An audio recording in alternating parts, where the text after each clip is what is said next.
പഴയ നിയമത്തിൽ സൃഷ്ടികർത്താവായ യഹോവ, പുതിയ നിയമത്തിൽ യഹൂദ ഗോത്രത്തിലെ സിംഹം, വെളിപ്പാടിലെ ഇടിനാദവും സർവശക്തനും അഗ്നിജ്വാലയ്ക്കൊത്ത കണ്ണുള്ള ആമേൻ എന്നുള്ളവൻ അരുളി ചെയ്യുന്നതെന്തെന്ന് ചെവിയുള്ളവൻ കേൾക്കട്ടെ. നിന്റെ ആദ്യ സ്നേഹം വിട്ടുകളഞ്ഞോ എന്നൊരു കുറ്റം നിന്നെക്കുറിച്ച് പറവാനുണ്ട്. നീ ഏതിൽ നിന്ന് വീണിരിക്കുന്നു എന്ന് ഓർത്ത് മാനസാന്തരപ്പെട്ട് സഭ ഒന്ന്, ആത്മാവ് ഒന്ന്, കർത്താവ് ഒരുവൻ, വിശ്വാസം ഒന്ന്, സ്നാനം ഒന്ന് എന്ന ഈ ആദ്യ വിശ്വാസത്തിലേക്ക് മടങ്ങി വരിക. ഇല്ലാഞ്ഞാൽ നന്നല്ല. ആമേൻ. ലൂക്കോസ് എഴുതിയ സുവിശേഷം 24-ാമത്തെ അധ്യായം 12 മുതൽ 34 വരെ. എന്നാൽ പത്രോസ് എഴുന്നേറ്റ് കല്ലറയ്ക്കൽ ഓടിച്ചെന്ന് കുനിഞ്ഞു നോക്കി. തുണി മാത്രം കണ്ട് സംഭവിച്ചതെന്തെന്ന് ആശ്ചര്യപ്പെട്ട് മടങ്ങിപ്പോന്നു. അന്ന് തന്നെ അവരിൽ 2 പേർ യെരുശലേമിൽ നിന്ന് 7 നാഴിക ദൂരമുള്ള എമ്മോവോസ് എന്ന ഗ്രാമത്തിലേക്ക് പോകയിൽ ഈ സംഭവിച്ചതിനെ കുറിച്ച് തമ്മിൽ സംസാരിച്ചും തർക്കിച്ചും കൊണ്ടിരിക്കുമ്പോൾ യേശു താനും അടുത്തു ചെന്ന് അവരോട് ചേർന്ന് നടന്നു. അവനെ അറിയാതെ വണ്ണം അവരുടെ കണ്ണുകൾ നിരോധിച്ചിരുന്നു. അവൻ അവരോട്, നിങ്ങൾ വഴി നടന്ന് തമ്മിൽ വാദിക്കുന്ന ഈ കാര്യം എന്ത് എന്ന് ചോദിച്ചു. അവർ വാടിയ മുഖത്തോടെ നിന്നു. ക്ലയപ്പാവ് എന്ന പേരുള്ള ഒരുവൻ, യെരുശലേമിലെ പരദേശികളിൽ നീ മാത്രം ഈ നാളുകളിൽ അവിടെ സംഭവിച്ച കാര്യം അറിയാതിരിക്കുന്നുവോ എന്ന് ഉത്തരം പറഞ്ഞു. ഏത് എന്ന് അവൻ അവരോട് ചോദിച്ചതിന് അവർ അവനോട് പറഞ്ഞത്, ദൈവത്തിനും സകല ജനത്തിനും മുൻപാകെ പ്രവൃത്തിയിലും വാക്കിലും ശക്തിയുള്ള പ്രവാചകനായിരുന്ന നസ്രായനായ യേശുവിനെ കുറിച്ചുള്ളത് തന്നെ. നമ്മുടെ മഹാപുരോഹിതനും പ്രമാണികളും അവനെ മരണവിധി ഏൽപ്പിച്ചു ക്രൂശിച്ചു. ഞങ്ങളോ അവൻ ഇസ്രായേലിനെ വീണ്ടെടുപ്പാൻ ഉള്ളവൻ എന്ന് ആശിച്ചിരുന്നു. അത്രയുമല്ല, ഇത് സംഭവിച്ചിട്ട് ഇന്ന് 3 നാൾ ആകുന്നു. ഞങ്ങളുടെ കൂട്ടത്തിൽ ചില സ്ത്രീകൾ രാവിലെ കല്ലറയ്ക്കൽ പോയി അവന്റെ ശരീരം കാണാതെ മടങ്ങി വന്നു. അവൻ ജീവിച്ചിരിക്കുന്നു എന്ന് പറഞ്ഞ ദൂതന്മാരുടെ ദർശനം കണ്ടു എന്ന് പറഞ്ഞ് ഞങ്ങളെ ഭ്രമിപ്പിച്ചു.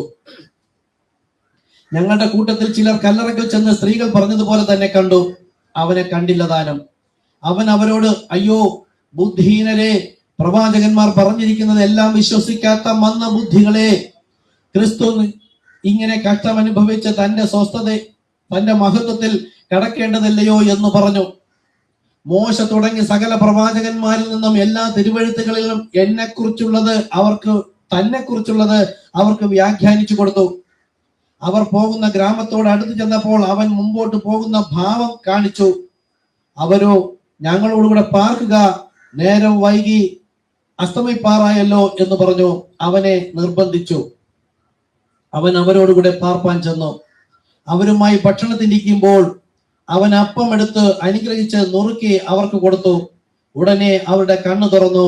അവർ അവനെ അറിഞ്ഞു. അവൻ അവർക്ക് അപ്രത്യക്ഷനായി. അവൻ വഴിയിൽ നമ്മോട് സംസാരിച്ച തിരുവെഴുത്തുകളെ തെളിയിക്കുമ്പോൾ നമ്മുടെ ഹൃദയം നമ്മുടെ ഉള്ളിൽ കത്തിക്കൊണ്ടിരുന്നില്ലയോ എന്ന് അവർ തമ്മിൽ പറഞ്ഞു.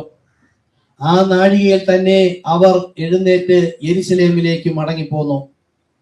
കർത്താവ് വാസ്തവമായി ഉയർത്തെഴുന്നേറ്റ് ശീമോന് പ്രത്യക്ഷനായി എന്ന് കൂടിയിരുന്ന് പറയുന്ന 11 കൂടെയുള്ളവരെയും കണ്ടു.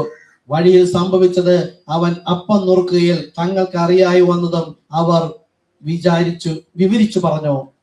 കണ്ണടയ്ക്കാൻ പ്രാർത്ഥിക്കാം. കരുണയുള്ള കർത്താവേ, ഈ വചനത്തിൽ ദൈവം തന്റെ മണവാട്ടിക്കായി ഒരുക്കി വെച്ചിട്ട് പോയ ആ മന്നയെ കുറിച്ച് വ്യക്തമായി ഇവിടെ പറയുന്നുണ്ട്. കർത്താവെ, അവർ നിർബന്ധിച്ച് കർത്താവിനോടുകൂടെ അവരോടൊപ്പം വന്ന് വസിക്കാൻ ആഗ്രഹിച്ചു. ആ നിർബന്ധത്തിന് വഴങ്ങി കർത്താവ് അവരോട് കൂടെ പോവുകയാണ്. അപ്പോൾ അവരോടുകൂടെ ഇരുന്നപ്പോൾ ഭക്ഷണം ദൈവത്തിന്റെ വചനമാകുന്നു. അത് വിളമ്പി കൊടുക്കുമ്പോൾ അത് നുറുക്കി ആണ് കൊടുത്തത്. അതാകുന്നു താൻ ആരാണ്, ഈ വചനം എന്ന് പറയുന്നത് ആരാണ്. നോക്കൂ, അത് നുറുക്കി അത് അകത്തുള്ള സത്യം വെളിപ്പെടുത്തി കൊടുത്തപ്പോൾ ഉടനെ അവരുടെ കണ്ണ് തുറന്നു. അതായത് കർത്താവ് ദൈവത്തിന്റെ വചനം വെളിപ്പാട് പറയുമ്പോൾ പറഞ്ഞ ശേഷമല്ല കണ്ണ് തുറക്കുന്നത്, പറയാൻ പോകുന്നത് ഗ്രഹിക്കുവാനായി അവരുടെ ആത്മക്കണ്ണ് കർത്താവ് ആദ്യമേ തുറന്നു കൊടുത്തു. ആ തുറന്നു കൊടുത്ത ആത്മാവിൽ ആ വചനം കേട്ടപ്പോൾ അവർ അവനെ അറിഞ്ഞു. അതാണ് ഇന്ന് നാമും ഇവിടെ ആയിരിക്കുന്നത്. സംഘടനാ സഭയിലായിരുന്ന നമ്മോട് ദൈവത്തിന്റെ വെളിപ്പാട് ഒരുവൻ അറിഞ്ഞ വ്യക്തി നമ്മുടെ അടുക്കിലേക്ക് വന്ന് പറയാനായി വരുന്നതിന് മുമ്പ് കർത്താവ് നമ്മുടെ ആത്മക്കണ്ണ് തുറന്നു തന്നപ്പോൾ ഈ വചനം തന്നെയാകുന്ന ക്രിസ്തു, ലോകം, പിതാവ്, പുത്രൻ, പരിശുദ്ധാത്മാവ് മൂന്നെന്ന് പറയുന്നത് പക്ഷെ ഇത് ഒന്നാണ് എന്ന വെളിപ്പാട് കേട്ടപ്പോൾ നമ്മുടെ ആത്മക്കണ്ണ് തുറന്നു. അവനെ കുറിച്ച് അവർ അറിഞ്ഞു. 3 പേർ എന്നല്ല, ആത്മാവായി നിന്നവൻ മക്കളുടെ ഇടയിലേക്ക് ജഡശരീരം ധരിച്ച് വന്നവനാണെന്നും അവൻ പോയി മടങ്ങി വന്ന എല്ലാ നാളും നമ്മോട് കൂടെ ഇരിക്കുമെന്ന് പറഞ്ഞ ഒരുവൻ തന്നെയാണെന്നും വെളിപ്പെട്ടപ്പോൾ, അത് നുറുക്കി നൽകിയപ്പോൾ, അത് പൊളിച്ച് സത്യം വെളിപ്പെടുത്തി തന്നപ്പോൾ, ഹൃദയം തുറന്നു തന്നപ്പോൾ നമ്മൾ അറിഞ്ഞു അവൻ അത് ഒരുവൻ തന്നെയാകുന്നു. ആ വെളിപ്പാട് ഉള്ളവർ മാത്രമാണ് രക്ഷിക്കപ്പെട്ടവർ. യേശു തന്നെ കർത്താവെന്ന് അവർ ഹൃദയം കൊണ്ട് വിശ്വസിച്ചു. നോക്കൂ, ഉടനെ അവരുടെ കണ്ണു തുറന്നു. അവർ അവനെ അറിഞ്ഞു. അവർക്ക് അടുത്തോ, അവൻ അവർക്ക് അപ്രത്യക്ഷമായി. പിന്നെ അവർ ഗ്രഹിച്ചത് മുഴുവൻ ആത്മാവിലാകുന്നു. ജഡത്തിൽ കണ്ട യേശു ഇന്ന് നമുക്കും അപ്രത്യക്ഷമാകണം. കാരണം ആ ജഡശരീരത്തിനകത്ത് വന്ന ആത്മാവെന്ന ദൈവം ഇന്ന് എന്റെ ഹൃദയത്തിൽ വന്നിരിക്കുന്നു. ലോകം പറയും പോലെ മൂന്നാമത്തവനല്ല, ആ ജഡത്തിൽ കണ്ടവനെയും ആത്മാവിൽ പഠിച്ചവനെയും അല്ല ഇന്ന് നമ്മൾ പഠിച്ചോണ്ടി. അവൻ എന്റെ ഹൃദയത്തിൽ വന്ന് ഞാനും നിങ്ങളും ഒന്നായി, പിതാവേ നാം ഒന്നായിരിക്കുന്നത് പോലെ ഇവരും നമ്മളോട് കൂടെ ഒന്നാകേണ്ടതിനെന്ന് പ്രാർത്ഥിച്ച വണ്ണം ഇപ്പോൾ നമ്മൾ ഒന്നായി. ഇനി നമ്മൾ വെളിപ്പെടുന്നത് ഈ വചനത്തിന്റെ ഉള്ളിലുള്ള വെളിപ്പാട് പ്രകാരം. ബാക്കിയെല്ലാം നമ്മുടെ കൺമുമ്പിൽ നിന്ന് അപ്രത്യക്ഷമാകണം. അത് അപ്രത്യക്ഷമാകാത്തത് കൊണ്ടാണ് പത്രോസ് പറഞ്ഞതല്ല യേശു പറഞ്ഞത് മതി എന്ന് പറഞ്ഞുകൊണ്ട് പോകുന്നത്. കരുണയുള്ള കർത്താവേ, തിരുവചനം വായിക്കുമ്പോൾ വെളിപ്പെട്ട സംഭവങ്ങൾ ഇതുപോലെ നമുക്ക് വെളിപ്പെടുത്തി തരണമേ എന്ന് പ്രാർത്ഥിക്കുന്നു. ഈ ഒരു സത്യം ലോകം അറിയാതിരിക്കാൻ നമ്മെ അറിയിച്ചു. പിതാവ്, പുത്രൻ, പരിശുദ്ധാത്മാവ് മൂന്നെന്ന് പറഞ്ഞുകൊണ്ട്, അത് നാമമെന്ന് പറഞ്ഞുകൊണ്ട് സ്നാനപ്പെടുന്നവർക്ക് നമ്മൾ ഇതാണ് നാമം. കർത്താവ് യേശു ക്രിസ്തു വെളിപ്പെട്ടപ്പോൾ ആ സ്നാനം സ്വീകരിച്ചുവെങ്കിൽ അവനാണ് പിതാവിന്റെ ഇഷ്ടം ചെയ്യുന്നവൻ, അവനാണ് ആത്മക്കണ്ണ് തുറന്നവൻ. അവന്റെ മുമ്പിൽ നിന്നാണ് പിന്നെ ഈ ജഡീകമായ വചനം, ഈ ആക്ഷരികമായ വചനം മാറിപ്പോയിട്ട് ആത്മാവിന്റെ വചനം അവൻ ഭക്ഷിക്കുന്നത്, അവൻ ക്രിസ്തുവുമായി ഒന്നായി ചേർന്നത്. അങ്ങനെ ഒരു ശുശ്രൂഷയ്ക്കായി, അങ്ങനെ ഒരു ആഹാരത്തിന്റെ കഴിക്കുന്നതിനായി നാം മുന്നോട്ട് വരുന്ന കർത്താവെ, ഇന്നത്തെ വചനത്തിലൂടെ ഞങ്ങൾക്ക് ആ വെളിപ്പാട് വിളമ്പിത്തന്ന് നമ്മുടെ അകത്തെ മനുഷ്യനെ, ആത്മീക മനുഷ്യനെ പോഷിപ്പിക്കണമെന്ന് പ്രാർത്ഥിക്കുന്നു. അങ്ങനെ ആത്മീക മനുഷ്യൻ ശക്തിയോടെ ബലപ്പെടേണ്ടത് നമ്മെ സഹായിക്കണം. സകലതും അങ്ങനെ നാമ മഹത്വത്തിനായിരിക്കട്ടെ. യേശു ക്രിസ്തുവിന്റെ നാമത്തിൽ തന്നെ ആമേൻ. ആമേൻ. ഇരിക്കാം, എല്ലാവർക്കും.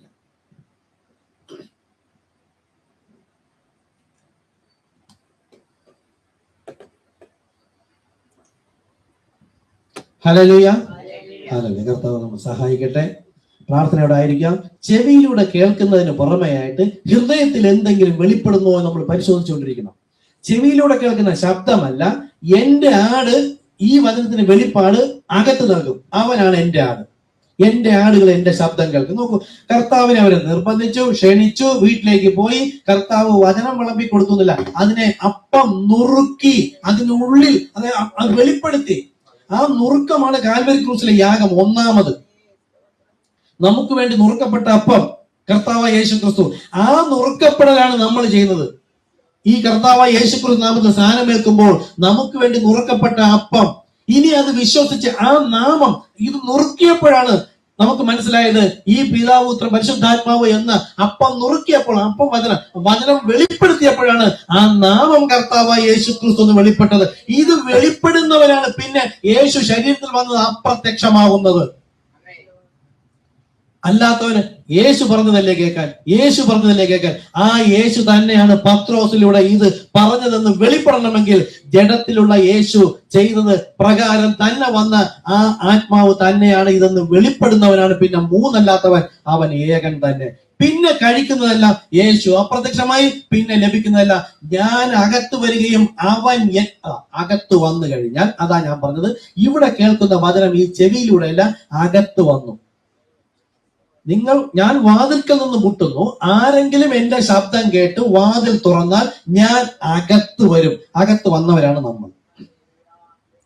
ദൈവം അകത്ത് വരുന്ന ഒരൊറ്റ വഴിയിലേ ഉള്ളൂ, ഒരു വാതിലേ ഉള്ളൂ.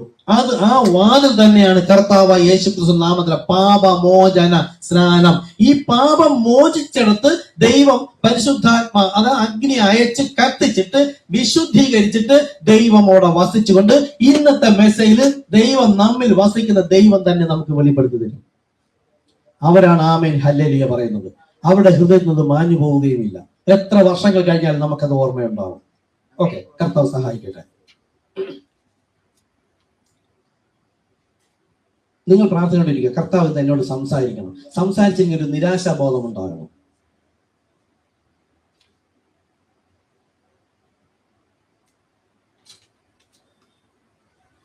ഓക്കെ, കഴിഞ്ഞ വർഷം നമ്മൾ പറഞ്ഞ് അവസാനിപ്പിച്ചത്, ഓരോ കാലത്തിലേക്കും ദൈവം വചനം നൽകിയിരിക്കുന്നു. ആ വചനത്തിന്റെ നിവർത്തീകരണത്തിനായി ദൈവം ഒരു ബോഡിയിലൂടെ പ്രവർത്തിക്കും. അത് നമ്മൾ പറഞ്ഞു നിർത്തി യെശയ്യാ പ്രവാചകൻ 40. മരുഭൂമിയിൽ വിളിച്ചു പറയുന്നവന്റെ വാക്കാവിത് എന്ന് പറഞ്ഞ പ്രകാരം അത് വേദഗ്രന്ഥം മുഴുവൻ പഠിച്ചിരുന്ന ആ പരീശന്മാരുടെ അല്ലെങ്കിൽ വിശ്വാസികൾ എന്ന് പറയുന്നവരുടെ മുമ്പിൽ ആ വചനം നിവർത്തിച്ചു കൊണ്ട് ഒരുവൻ വന്നപ്പോൾ എന്തുകൊണ്ട് അവർക്ക് മനസ്സിലായില്ല എന്ന കാര്യമാണ് നമ്മൾ പ്രധാനമായി നോക്കിയത്. അതിൽ നിന്ന് എന്ത് മനസ്സിലായി? എന്തുകൊണ്ടാണ് അവർക്ക് മനസ്സിലാകാതെ പോയത്? അവർ സ്വന്തം നിരൂപണങ്ങളിലും മനുഷ്യരിലും പുരോഹിതന്മാരിലും ആശ്രയിച്ച് അവരിലൂടെ ഈ വചനത്തെക്കുറിച്ച് എന്തു പറയുന്നു എന്നറിയുവാനായി കാതോർത്തു. അവരെവിടെ കാതോർക്കണം? മുട്ടുമടക്കി ഹൃദയം കൊണ്ട് താന്ന്, കർത്താവേ, ഈ കാണുകയും കേൾക്കുകയും ചെയ്യുന്നത് ഇത് യെശയ്യാ പ്രവാചകൻ പറഞ്ഞിട്ടുണ്ടല്ലോ. മൂടന്തൻ മാൻപേട പോലെ ചാടും, കുരുടൻ കാഴ്ച പ്രാപിക്കും, രോഗികൾ സൗഖ്യമാകും, ഈ ബദ്ധന്മാർ വിടും, ഇതെല്ലാം പറഞ്ഞിരിക്കുന്നല്ല കർത്താവേ. നമുക്കൊരു പക്ഷെ ജഡശരീരത്തിൽ ഇമ്മാനുവൽ ദൈവം തന്നെ ഇറങ്ങി വരുമെന്ന് പറഞ്ഞു. പക്ഷെ ദൈവം പോകുന്നെല്ലാം ഈ പാപികളിടയിൽ. അങ്ങനെ ഒരു സംശയം തോന്നാം. ഉടനെ നമ്മൾ ചെയ്യണം, കർത്താവേ ഇതെനിക്കൊന്ന് വെളിപ്പെടുത്തി തരണം. അപ്പൊ പുരോഹിതനോടല്ല ചോദിക്കാൻ പോയത്, മനുഷ്യരോടല്ല, നമുക്ക് മുൻപുള്ള വിശ്വാസികളോടല്ല ചോദിക്കും. അവൻ പരിശുദ്ധാത്മാവിൽ ആശ്രയിച്ചു, അതായത് ക്രിസ്തുവിൽ ദൈവത്തിൽ ആശ്രയിച്ചു. അപ്പോൾ ആശ്രയിച്ചതിന്റെ ഉദ്ദേശം കർത്താവ് നോക്കും. എന്തിനു വേണ്ടി? എനിക്ക് വെളിപ്പെടുത്തി കിട്ടിയിട്ട് ലഭിക്കാത്തവരെ മുമ്പേ ചെന്നിട്ട് കളിയാക്കാനല്ല. എന്റെ കർത്താവേ, അവരെക്കാൾ അധികമായി എന്നെ സ്നേഹിച്ചതിനായി നന്ദി കർത്താവേ. ആ ദൈവ സ്നേഹത്തിൽ എന്നെ എളിമയിൽ താഴ്മയിൽ എന്നെ വഴി നടത്തണമേ എന്ന് പറയുമ്പോൾ ഓരോന്നും ലഭിക്കും തോറും ഞാൻ എളിമപ്പെട്ട് താഴ്മപ്പെട്ട് അത് ദൈവത്തിന് മഹത്വം കൊടുക്കുന്ന രീതിയിൽ എന്റെ ജീവിതവും ക്രമപ്പെടുത്തി പോകുന്നു എങ്കിൽ ദൈവം നിക്ഷേപിച്ചു കൊണ്ടേയിരിക്കും. കാര്യം എന്താ? ദൈവത്തിന് വിശ്വസ്തനായ ഒരുവനെ കിട്ടി. ഇനി ആ അദൃശ്യനായ ദൈവത്തിനെ പ്രദർശിപ്പിക്കാൻ പറ്റുന്ന ഒരു ബോഡിയെ ദൈവത്തിന് കിട്ടി. ഇനി ആ ദൈവം നമ്മിലൂടെ തന്നെ പ്രദർശിപ്പിക്കുന്നതാണ് എന്റെ ഫലം. അതാണ് ക്രിസ്തയേശുവിലെ ഭാവം തന്നെ നിങ്ങളിലും ഉണ്ടാകട്ടെ. ക്രിസ്തുവിന്റെ പത്രങ്ങളാകുവേൻ. നമ്മെ കാണുമ്പോൾ, ജീവിതം നോക്കുമ്പോൾ, സംസാരം കേൾക്കുമ്പോൾ, നമ്മുടെ ഉള്ളിൽ അഭിഷേകം മറ്റും കാണുമ്പോൾ നീ മാറ്റപ്പെട്ട ഒരു വ്യക്തിയായിട്ട് തോന്നുന്നു. അങ്ങനെ സമീപിക്കും. എന്താ ഈ മാറ്റം? ആ ക്രിസ്തു എന്ന പത്രത്തിൽ നിന്ന് വായിച്ചെടുക്കുകയും അഭിഷേകത്തിലൂടെ നമ്മൾ അടുത്ത് പറഞ്ഞു കൊടുക്കുകയും ചെയ്യും. നമ്മൾ അനേകം പേര് അങ്ങനെ തന്നെയാണ്. അപ്പോൾ അവർക്ക് വേണ്ടി നൽകിയിരുന്ന വചനം അവർ അറിയാതെ പോയതിന് കാരണം അവർ മനുഷ്യരിൽ ആശ്രയിച്ചു. മനുഷ്യരിൽ ആശ്രയിക്കുന്നതിനേക്കാൾ യഹോവയിൽ ആശ്രയിക്കുന്നത് നല്ലത്. അത് തന്നെയാകുന്നു ദൈവാത്മാവ്. അങ്ങനെ ആശ്രയിക്കാത്തവരുടെ കാര്യവും ആശ്രയിച്ചപ്പോൾ ദൈവം വെളിപ്പെടുത്തി കൊടുത്തത് ആര് എന്ന കാര്യവുമാണ് നമ്മൾ നോക്കുന്നത്. ആശ്രയിച്ചത് മുഴുവനും ആരോരുമില്ലാത്തവരും, സമൂഹത്തിന് കൊള്ളാത്തവരും, പാപികളും, വിശുദ്ധന്മാരെന്നും സഭാവിശ്വാസികളെന്നും ദൈവജനങ്ങളെന്നും പറയുന്നവർ തള്ളിക്കളഞ്ഞിരുന്നവരാണ് ഹൃദയശുദ്ധിയോടുകൂടി. ഹൃദയശുദ്ധിയാണ്, അവരെപ്പോഴും പാപത്തിലായിരിക്കാം. ആ ഹൃദയശുദ്ധിയോടുകൂടി വന്ന് കർത്താവേ എന്ന് വിളിച്ചപ്പോൾ അവരുടെ ഉള്ളിൽ പാപബോധമുണ്ടായി എന്നോട് ക്ഷമിക്കണമേ എന്ന് പറയുന്ന നിമിഷം കർത്താവ് ക്ഷമിച്ചിട്ട് താൻ ആരാണെന്ന് വെളിപ്പെടുത്തി കൊടുത്തു. അതുകൊണ്ടാണ് അവര് വിളിച്ചത് കർത്താവേ ദാവീദ് പുത്ര. അതായത് 1000 ആണ്ട് വാഴ്ചയിൽ വരാൻ പോകുന്നവനും നീ തന്നെയാണെന്നും ഈ കാണുന്ന നീ തന്നെയാണ് സൃഷ്ടികർത്താവെന്നും കണ്ണ് കാഴ്ചയില്ലാത്ത ഭർത്തിമായി വിളിച്ചുവെങ്കിൽ, ആ സെറോഫനിക്കൽ സ്ത്രീ വിളിച്ചുവെങ്കിൽ, കുട്ടികളുടെ അപ്പം എടുത്ത് നായ്ക്കുട്ടികൾ കിട്ടിട്ട് കൊടുക്കുക ആ സ്ത്രീ വിളിച്ചെങ്കിൽ, യേശുവിനെ കർത്താവ് എന്ന് വിളിച്ചവർ അധികവും പാപികളായിരുന്നു. അറിയാമെന്ന് നടിച്ചവർ, ദൈവജനമെന്ന് സ്വയം പറഞ്ഞവർ വിളിച്ചത് ബേൽസബൂൽ, മറിയയുടെ പുത്രൻ, തച്ചന്റെ മകൻ, ഭൂതമുണ്ട്, ഭ്രാന്തുണ്ട് എന്നൊക്കെ പറഞ്ഞപ്പോൾ ആ കാഴ്ചപ്പാടിലുള്ള വ്യത്യാസം മനസ്സിലാക്കിക്കൊണ്ട് ആർക്കാണോ ഒരു മർമ്മ പ്രധാനമാണ്, ആർക്കാണോ ദൈവം വെളിപ്പെടുത്തി കൊടുത്തതെന്ന മർമ്മം എനിക്ക് തിരിച്ചറിഞ്ഞാൽ അവർ എങ്ങനെ എളിമ ധരിച്ചു, താഴ്മ ധരിച്ചു, അവർ അവസാനത്തോളം നിലനിന്നവരാരാണെന്ന് മനസ്സിലാക്കിയിട്ട് ആരാണ് ദൈവം, ആരുടെ കൂടെയാണ് ദൈവം നിന്നതെന്നും എന്ന് മനസ്സിലാക്കിയാൽ നമ്മളും ആ ലെവലിൽ അങ്ങ് പോയാൽ മതി കർത്താവിന്റെ വരവിൽ എടുക്കപ്പെടുവാൻ. ഇല്ലെങ്കിൽ ഈ ശരീരത്തിൽ നിന്ന് മാറ്റപ്പെടുമ്പോൾ കർത്താവിൽ നിദ്ര പ്രാപിക്കാം, എടുക്കപ്പെടുകയും ചെയ്യാം. അപ്പോ യെശയ്യാ പ്രവാചകൻ പറഞ്ഞ പ്രകാരം ഒരുവൻ വന്നപ്പോൾ അവർക്ക് മനസ്സിലാകാത്തതിന്റെ കാരണം അവർ സ്വന്തം നിരൂപണങ്ങളിൽ ഊന്നി. നമുക്കൊരു മെസ്സേജ് തന്നെ ഉണ്ട്, സ്വന്തം നിരൂപണങ്ങളിൽ ഊന്നരുത്. വേറൊരു മെസ്സേജ്, ദൈവം തന്റെ സ്വന്തം വ്യാഖ്യാതാവ്. ഞങ്ങൾ കുറെ മെസ്സേജുകൾ പ്രവാചകനിലൂടെ കർത്താവ് സംസാരിച്ചിട്ടുണ്ട്. പുസ്തകം നമുക്കൂടെ ഉണ്ട്, താല്പര്യമുള്ളവർ ചോദിക്കുക. കൊണ്ടുപോയ പുസ്തകം തിരികെ കൊണ്ടുവന്നിട്ട് ചോദിക്കുക, ഇല്ലെങ്കിൽ അവിടെ കൊണ്ടുവയ്ക്കാനുള്ളതിൽ ലൈബ്രറിയിലൂടെയാണ്. ഓക്കെ, അവർക്കത് മനസ്സിലാകാത്തതിന്റെ കാരണം ഒരേ ഒരു കാര്യം, അവർ ആ കാലത്തിലുള്ള ഒരിക്കലും മുൻ കണ്ടിരുന്നില്ല.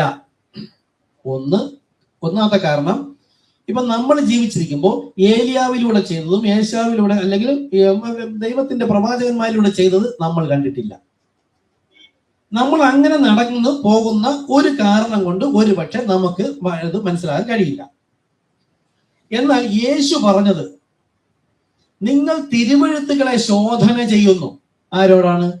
അപ്പൊ ഈ തിരുവെഴുത്തുകളെ പരിശോധിക്കുകയും പഠിക്കുകയും ജ്ഞാനം പ്രാപിക്കാനും ധ്യാനിക്കുകയും ചെയ്ത മനുഷ്യര് മുൻപുള്ള അടയാളങ്ങൾ കണ്ടിട്ടില്ല, അത് ദൈവത്തിന് അറിയാം. പക്ഷെ നിങ്ങൾ തിരുവചനം പരിശോധിച്ച് നിത്യജീവൻ പ്രാപിക്കാൻ നിങ്ങൾ ശ്രമിക്കുന്നു. അതും യേശു പറയുന്നു. പക്ഷെ എങ്ങനെ? പരിശുദ്ധാത്മാവിലായിക്കൊണ്ടല്ല. നിങ്ങൾക്ക് തിരുവെഴുത്തുകളെ ശോധന ചെയ്യുന്നു, അവയിൽ നിങ്ങൾക്ക് നിത്യജീവൻ ഉണ്ട് എന്ന് നിങ്ങൾ നിരൂപിക്കുന്നുവല്ലോ. അവരുടെ നിരൂപണമാണ്, അവരുടെ ബുദ്ധിയാണ്. ഇത് വായിച്ചാൽ മതി. ബൈബിൾ 10 തവണ ഞാൻ വായിച്ചു, 5 തവണ വായിച്ചു, ഒരു തവണയെങ്കിലും വായിക്കണം എന്ന് പറഞ്ഞിട്ട് നോക്കൂ, നമ്മളൊക്കെ വായിച്ചിട്ട് നമുക്ക് ഈ വെളിപ്പാട് കിട്ടിയോ? അപ്പൊ കാലത്തികവിൽ കർത്താവ് തന്നെ ഹൃദയം തുറന്നു തന്നപ്പോൾ 100 തവണ വായിച്ചാലും മനസ്സിലാകാത്ത കാര്യങ്ങൾ ഈ രവി വ്രതം എന്ത് വായിച്ചിട്ടാ? ഒരു തവണ പോലും വായിച്ചിട്ടില്ല. നമ്മൾ കൃപയിൽ വായിക്കേണ്ടതില്ല എന്നൊരു ശീലമൊന്നും പറയുന്നത്. നിങ്ങൾ വായിക്കണം. ദൈവവചനം തന്നെ എത്ര തവണ വേണമെങ്കിലും വായിച്ചോ. പക്ഷെ വായിക്കുമ്പോൾ ഇവര് വായിച്ചതുപോലെ അല്ല വായിക്കാൻ. നിത്യജീവൻ പ്രാപിക്കേണ്ടത് നിങ്ങൾക്ക് എന്റെ അടുക്കൽ വരുവാൻ മനസ്സില്ല. നാം നമ്മെ തന്നെ വിട്ടുകൊടുത്തുകൊണ്ട് കർത്താവെ ഇതൊന്ന് വെളിപ്പെടുത്തി തരണമേ. അങ്ങനെ പറയുമ്പോ അങ്ങനെയല്ലേ അല്ല നിങ്ങളുടെ ഉണ്ടാവുന്ന ഇതുപോലെ ഞാനിപ്പം പ്രവാചകൻ സ്ഥാനം എടുക്കണല്ല, ഒരു സഭയ്ക്ക് വേണ്ടി പറയാം, നിങ്ങൾക്ക് അത് ലഭിക്കണം. ഇപ്പൊ ഞാൻ ഇങ്ങനെ പറഞ്ഞപ്പോ പെട്ടെന്ന് വായിക്കും. നമ്മൾ പരിശുദ്ധാത്മാവായ കർത്താവ് എന്ന് പ്രാർത്ഥിച്ചിട്ടല്ലേ വായിക്കുന്നത്. എല്ലാവരും അങ്ങനെ ചെയ്യുന്നു. ആ വ്യത്യാസം സഭയെ ഒന്ന് പഠിപ്പിക്കാൻ കർത്താവിനുള്ളതുകൊണ്ട് പറയാണ്. ആർക്കാണ് ദൈവം വെളിപ്പെടുത്തി കൊടുക്കുക? എല്ലാവരും പ്രാർത്ഥിക്കുന്നുണ്ട്. ദൈവം അതിനെ വായിക്കുമ്പോൾ നമ്മൾ എവിടെയെങ്കിലും വിശാലമല്ല ഒരു തിരിക്കും, ദൈവം അതിനെ വായിക്കാം, കർത്താവേ യേശുവേ സ്തോത്രം, നമ്മൾ എടുക്കാൻ പോകുന്നതിന് മുമ്പേ പ്രാർത്ഥിച്ചോണ്ട് പോകും ഇല്ലേ? എടുക്കുമ്പോഴോ ബൈബിളാണ്, ദൈവവചനമാണ്. ഒരു ഭയം നമുക്കുണ്ടാവും, ഒരു വിശ്വാസം ഉണ്ടാവും. അത് അനീതിയോടല്ല, ഒരു പക്ഷെ കൈകാലം മോഹം കഴിയിട്ട് അല്ലെങ്കിൽ ഹൃദയശുദ്ധിയോടുകൂടെ എടുക്കുന്ന സമയത്തെ കർത്താവെ ഇത് വെളിപ്പെടുത്തി തന്നെ സംസാരിക്കണം. ഇത് പറയാത്ത ആരുമില്ല. നമ്മളും പറഞ്ഞിരുന്നു. പക്ഷെ എന്തുകൊണ്ട് അന്ന് ഈ കാര്യം വെളിപ്പെട്ടില്ല? നമ്മളും ബൈബിൾ വായിക്കുന്നു, പ്രാർത്ഥിച്ചിട്ട് വായിക്കുന്നു, അവരും വായിക്കുന്നു. പക്ഷെ എപ്പോഴാണ് വെളിപ്പെട്ടതെന്ന് നമ്മൾ ആരാണെന്ന് നമുക്ക് മനസ്സിലാവുകയും നമ്മുടെ പാപപരിഹാര മാർഗം ആരാണെന്നും അവൻ 3 അല്ല 1 വെളിപ്പെടുമ്പോൾ രക്ഷിക്കപ്പെട്ടു. ഫസ്റ്റ് സ്റ്റേജായി. 2 3 ഇന്നും പറയുന്ന ഒരു വ്യക്തിയും രക്ഷിക്കപ്പെട്ടിട്ടില്ല. ഞാൻ KJV വെർഷൻ ഇംഗ്ലീഷിലാണ് കൂടുതലുള്ളത്. ഞാൻ തന്നെ, യേശു പറയാണ്, ഞാൻ തന്നെ അവൻ. അതായത് നിങ്ങൾ പിതാവിനെ കുറിച്ച് ചോദിച്ചപ്പോൾ പറഞ്ഞു വന്നപ്പോൾ അവൻ എന്ന് നിങ്ങൾ വിശ്വസിക്കായകയാൽ നിങ്ങൾ നിങ്ങളുടെ പാപത്തിൽ മരിച്ചിരിക്കുന്നവന് ദൈവം വെളിപ്പെടുത്തി കൊടുക്കും. അപ്പൊ ആദ്യം ഞാൻ തിരിച്ചറിയേണ്ടത് ഈ യേശു തന്നെയാണ് കർത്താവ് എന്ന് എഴുതി വച്ചിരിക്കുന്നു. അതെല്ലാരും അങ്ങനെയല്ല. ഈ യേശു തന്നെയാണ് പിതാവായ സൃഷ്ടികർത്താവ്. എഫേസ്യ ലേഖനം 4:5 വായിച്ചാൽ കർത്താവ് ഒരുവൻ, വ്യക്തി. ഒരുവൻ എന്ന് പറഞ്ഞാൽ സൃഷ്ടികർത്താവായ ദൈവം തന്നെയാണ് ഈ ജഡശരീരത്തിൽ നിൽക്കുന്ന യേശു. ഇതല്ലല്ലോ ലോകസഭ വിശ്വസിക്കും. അപ്പോൾ മുതൽ നമുക്ക് ഗ്രഹിപ്പാൻ രക്ഷിക്കപ്പെട്ടു, കണ്ണു തുറന്നു തരും. അങ്ങനെ കണ്ണു തുറന്നു തരുമ്പോ അതിനുശേഷം നമ്മൾ വായിക്കുമ്പോൾ എവിടെ നിന്ന് മോചനം ലഭിച്ചു? എവിടെ നിന്ന് മോചനം ലഭിച്ചു? പാപത്തിൽ നിന്ന് രക്ഷിക്കപ്പെട്ടു. ഇത് ഒന്നെന്ന് വിശ്വസിക്കുന്നവൻ തന്നെ സ്നാനപ്പെട്ടിട്ടില്ല, പരിശുദ്ധാത്മ പ്രാപിച്ചിട്ടില്ല, സുവിശേഷം കേട്ടപ്പോ തന്നെ ഒന്നെന്ന് വിശ്വസിച്ചു, അവൻ രക്ഷിക്കപ്പെട്ടു. പാപത്തിൽ നിന്ന് അവനെ കർത്താവ് സംരക്ഷിച്ചു. ഇനി അവന്റെ അടുത്ത പ്രോസസ്സാണ്, ഞാനൊരു പാപിയാണ്, ആത്മാവ് എന്നെ വഴി നടത്തും, അത് ഏറ്റുപറഞ്ഞുപേക്ഷിക്കണം. അടുത്ത പ്രോസസ്സ് ആ ആത്മാവ് സ്നാനക്കുളത്തിലേക്ക് വഴി നടത്തും. അവിടെ ചെല്ലുമ്പോൾ നാമമല്ലാത്ത വാക്കൊന്നും പറയില്ല, നാമം തന്നെ. ആ നാമത്തിൽ സ്നാനമേറ്റ് പരിശുദ്ധാത്മാവ് ലഭിച്ചു കഴിയുമ്പോൾ അപ്പോൾ എവിടെ മുതലുള്ള പ്രാർത്ഥന കർത്താവ് കേൾക്കും? ഒന്ന്, രക്ഷിക്കപ്പെടുന്നത് മുതൽ. രക്ഷിക്കപ്പെട്ട കൂട്ടമാണ് സ്നാനമേറ്റത്. സ്നാനമേറ്റവർ സഭയോട് ചേർന്നു. അപ്പോൾ എല്ലാവരും പ്രാർത്ഥിച്ചിട്ട് വചനം വായിക്കുന്നു, നമ്മളും വായിച്ചിരുന്നു. നമുക്ക് ഈ രീതി കടന്നു വന്ന നമ്മളായതുകൊണ്ട് ഞാൻ പറയാം, അവിടെ നമ്മൾ പ്രാർത്ഥിച്ചിട്ട് തന്നെ ബൈബിൾ വായിക്കുന്നത്. ഇന്ന് സ്നാനമേറ്റ് കഴിഞ്ഞ ശേഷം ബൈബിൾ വായിച്ചതുപോലെയാണ് അന്ന് വെളിപ്പെട്ടത്? ഒരിക്കലുമില്ല. നമ്മൾ ഇന്ന് വചനം വായിക്കുമ്പോൾ പരിശുദ്ധാത്മാവിനാൽ വെളിപ്പെട്ടു വരുന്നു. ഒരുപാട് കാര്യങ്ങൾ വെളിപ്പെട്ട് വരുന്നുണ്ട്. അന്നിങ്ങനെ ലഭിക്കുന്നില്ല. അപ്പോൾ ആ പ്രാർത്ഥന ദൈവവചനപ്രകാരം വിശ്വസിച്ച് പ്രമാണിച്ചനുസരിച്ച് ആ വിശ്വാസ സ്നാനവും സ്വീകരിച്ച് കഴിയുമ്പോൾ പിന്നെന്താ അടുത്ത് പറയുന്നത്? പരിശുദ്ധാത്മാവ് പ്രാപിച്ചവനെ ആരാലും ഉപദേശിക്കേണ്ട. അവിടെ വസിച്ചവനെ എന്നല്ല വാക്ക്, പ്രാപിച്ചവനെ. പ്രാപിക്കുക എന്ന് വെച്ചാൽ മേൽ വരിക, യഥാർത്ഥ ഹോളി ഗോസ്റ്റ്. അല്ല പുരോഹിതൻ നാമത്തെ തള്ളിക്കളഞ്ഞിട്ട് പറയുന്നെങ്കിൽ ആ അഭിഷേകമേ വരുള്ളൂ. നമ്മൾ അതിന്റെ കീഴിലായിരുന്നു. ശരിയായ അഭിഷിക്തന്റെ കീഴിൽ ശരിയായ ആത്മാവ് വ്യാപരിച്ചപ്പോൾ ആ ആത്മാവ് നമുക്ക് പാപബോധം തന്നു, സ്നാനം വേണമെന്ന് ബോധം തന്നു, അത് നാമത്തിൽ തന്നെ ബോധം തന്നു. നമ്മൾ സ്നാനമേറ്റ് പരിശുദ്ധാത്മാവിൽ മുദ്രയും ലഭിച്ചു. അപ്പം പരിശുദ്ധാത്മാവ് പ്രാപിച്ചവനും ദൈവം വെളിപ്പെടുത്തി കൊടുക്കും, മുദ്രയേറ്റവനും ദൈവം വെളിപ്പെടുത്തി കൊടുക്കും. അപ്പോഴാണ് ഈ പ്രാർത്ഥനയുടെ വ്യത്യാസം വരുന്നത്. കാര്യം എന്താ? എന്റെ കൽപ്പനകൾ കേട്ട് പ്രമാണിച്ചനുസരിക്കുന്നവനെ ആര് സ്നേഹിക്കും? എന്റെ പിതാവ് സ്നേഹിക്കുകയും. എന്തുകൊണ്ട് അങ്ങനെ പറഞ്ഞത്? ഇപ്പൊ അത് തന്നെ പഠിപ്പിക്കും, കുഴപ്പമൊന്നുമില്ല, സഭയിൽ തന്നെ ഇല്ല. ഇല്ലെങ്കിൽ നമുക്ക് തോന്നും എന്റെ പിതാവിൻ്റെതാണ്. പിതാവിന്റെ കൽപ്പനകൾ ലഭിച്ച് പ്രമാണിച്ചനുസരിക്കുന്നവനെ പിതാവ് സ്നേഹിക്കുകയും ഞാനും അവനെ സ്നേഹിച്ച് അവന് പിതാവിനെ വെളിപ്പെടുത്തി കൊടുക്കുന്നല്ല. ഇവിടെ അപ്പം നുറുക്കി കൊടുത്തപ്പോ താൻ ആരാണെന്ന് ഗ്രഹിച്ചപ്പോൾ യേശു അപ്രത്യക്ഷമായി. ഈ ഒരുവൻ തന്നെയാണ് മൂന്ന് രീതിയിലും വെളിപ്പെട്ടത്, മറ്റൊന്നും ഇല്ല എന്ന് കാണുമ്പോൾ ജഡത്തിൽ കണ്ട ആ ജഡ ശരീരത്തിന്റെ ഉള്ളിലെ ആത്മാവ് തന്നെയാണ് അബ്ബാ പിതാവ് എന്ന ആത്മാവും അത് തന്നെയാണ് ദൈവം എന്ന പരിശുദ്ധാത്മാവെന്ന് വെളിപ്പെട്ടവന് കൺമുമ്പിൽ പിന്നെ ഒന്ന്, അവനാണ് പാപിയല്ലാത്ത രക്ഷിക്കപ്പെട്ടവൻ. പക്ഷെ പഠിപ്പിക്കുമ്പോൾ നമ്മൾ ഈ തരത്തിൽ പഠിപ്പിക്കും. അങ്ങനെയെങ്കിൽ ഇവിടെ എന്താണ് അത്? പിതാവിന്റെ കൽപ്പനകൾ ലഭിച്ച് വിശ്വസിച്ച് പ്രമാണിച്ചനുസരിക്കുന്നവനെ ആര് സ്നേഹിക്കും? ആര് സ്നേഹിക്കും? പിതാവ് സ്നേഹിക്കും. എന്തിനാണ് അങ്ങനെ സ്നേഹിക്കുന്നത്? നിങ്ങൾക്കൊരു ആകാംക്ഷ ഉണ്ടോ? ഞാൻ ആദ്യം ചോദിക്കട്ടെ, എന്തുകൊണ്ട് പിതാവ് സ്നേഹിക്കുന്നത്? പിതാവ് സ്നേഹിക്കാതെ ആർക്കും പുത്രന്റെ അടുക്കലേക്ക് വരാൻ പറ്റില്ല. അപ്പൊ പിതാവ് സ്നേഹിച്ചതാണ് കർത്താവിനെ, പുത്രനെ നമുക്ക് വേണ്ടി കാൽവരിയിൽ തകർത്തത്. ആ തകർത്ത ക്രൂശിലെ യാഗത്തിലേക്ക് പോയി പരിശുദ്ധാത്മ പ്രാപിച്ച് ദൈവ സ്നേഹത്തിൽ അവൻ ക്രിസ്തുവിലേക്ക് വരണമെങ്കിൽ പിതാവ് ആകർഷിക്കണം, സ്നേഹിക്കണം. അപ്പൊ കൽപ്പന ലഭിച്ച് പ്രമാണിച്ചനുസരിക്കുന്നതിനെ പിതാവ് സ്നേഹിക്കുകയും പിന്നെ അടുത്ത വാക്ക് ഞാനും അവനെ സ്നേഹിച്ച്. എന്തിനാ? ആ വിശ്വസിച്ച് പ്രമാണിച്ചനുസരിച്ചവനെ പിന്നെ എവിടെ ചേർക്കുന്നു? വിശ്വാസ സ്നാനം സ്വീകരിച്ചവനെ എവിടെ ചേർക്കുന്നു? ഒരു ലോക്കൽ ദൈവ സഭയിലേക്ക് ചേർക്കുന്നു. സഭയാകുന്നു ക്രിസ്തു. അതാകുന്നു ഞാനും അവനെ സ്നേഹിച്ച് അവനെ പ്രൊട്ടക്ഷൻ ചെയ്തു. അതാണ് യോഹന്നാൻ 17 പ്രാർത്ഥന. പിതാവേ നീ എന്നിലും, എന്നിൽ സഭ, ദൈവം എന്ന ആത്മാവ് സഭയിലും, സഭ ഇപ്പോൾ ക്രിസ്തുവിലും ആയിരിക്കുന്നത് പോലെ ഇവരും, ഇത് വിശ്വസിച്ച് പ്രമാണിച്ചനുസരിക്കുന്നവരും നമ്മെ പോലെ ഒരു സഭ എന്ന ശരീരത്തിന്റെ ഉള്ളിലായിക്കൊണ്ട് ദൈവം എന്ന ആത്മാവ് ഭാഗമായി നമ്മൾ ഇരിക്കുമ്പോൾ കർത്താവ് കാണുന്നത് ഒന്ന്. അതുകൊണ്ടാണ് രാവിലെ പറഞ്ഞത് ക്രിസ്തുവിന്റെ ശരീരത്തിന്റെ ഭാഗമായ വിവിധമായിരിക്കുന്ന നമ്മൾ ഒരു വ്യക്തി മറ്റൊരു വ്യക്തിയെ വേദനിപ്പിക്കരുത്. ഇത് മുഴുവൻ ക്രിസ്തുവിന്റെ ഒരു ശരീരമാണ്. എന്റെ കാൽ ചെവിയോട് ചേർന്നിരിക്കുന്നില്ല എന്ന് കൈ പറഞ്ഞത് കൊണ്ട് കാല് വേറെ ചെവി വേറെ എന്ന് കൈ പറഞ്ഞാൽ വേറെ ആവോ? ഇല്ല, എല്ലാം ഒരു തലയുടെ ശരീരഭാഗം എന്നതുപോലെ തന്നെയാണ് നാം. അപ്പൊ ലോകം പറയുമ്പോ പിതാവ് സ്നേഹിക്കും, ഞാനും അവനെ സ്നേഹിച്ച് എന്നിട്ട് എന്നെ വെളിപ്പെടുത്തി കൊടുത്തു. അതാണ് ഇവിടെ അപ്പം നുറുക്കിയപ്പോ അവൻ നുറുക്കി വെളിപ്പെടുത്തി കൊടുത്തപ്പോൾ അവന് ഞാൻ എന്നെ തന്നെ വെളിപ്പെടുത്തി കൊടുക്കും. അത് വെളിപ്പെടുത്തി തരുമ്പോൾ ജഡത്തിലുള്ള യേശു അല്ല, ജഡശരീരമല്ല, അതിന്റെ ഉള്ളിലുള്ളതാണ് റിയൽ ഹോളി ഗോസ്റ്റ്, ദൈവം എന്ന ആത്മാവ്. അതാണ് എന്റെ വിശ്വാസം. അതാണ് എന്റെ ഉള്ളിൽ വരുന്നതെങ്കിൽ അവൻ ഏക ശരീരമാകുമാറ്.